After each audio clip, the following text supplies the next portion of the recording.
In today's video, I'm going to teach you how to add 20 EMA on Tradingview. The 20 EMA, or 20-period exponential moving average, is a popular tool for spotting short-term trend direction and dynamic areas of support or resistance. Let's set it up quickly and cleanly so it's easy to read on your chart.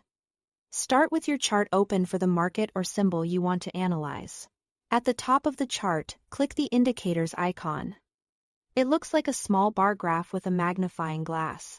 This opens the Indicators and Strategies panel, where you can search Tradingview's built-in tools. In the search bar, type Moving Average Exponential, or simply EMA, in the results. Find the Built-in Moving Average Exponential option and click it. As soon as you add it, an EMA line will appear on your chart, and you'll see its label in the top left corner. Now let's configure it to a 20-period. Hover your mouse over the EMA's name in the top left of the chart until you see a small gear icon for settings. Then click it. In the Settings window, go to the Inputs tab. Look for lengths. The default is typically 9, so change that value to 20. This tells Tradingview to base the EMA calculation on the last 20 candles, giving you a smooth yet responsive moving average that reflects recent price action without being overly jumpy. For better visibility, switch to the Style tab. Choose a color that clearly stands out against your chart background. Increase the line thickness if needed, and adjust opacity so the line is visible without overpowering your candles.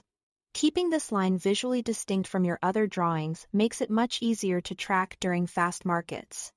When you are happy with the appearance, click OK to save your settings. You should now see the 20 EMA updating in real time as each new candle forms.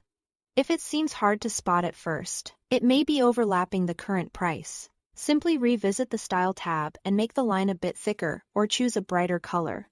Quick recap: open your chart. Click the Indicators icon, search for Moving Average Exponential or EMA. Add the built-in version. Open the settings via the gear icon, set the length to 20 in Inputs. Optionally customize the style, and click OK. Your 20 EMA is now ready to help you gauge the short-term trend at a glance. That's all to it. Thanks for watching.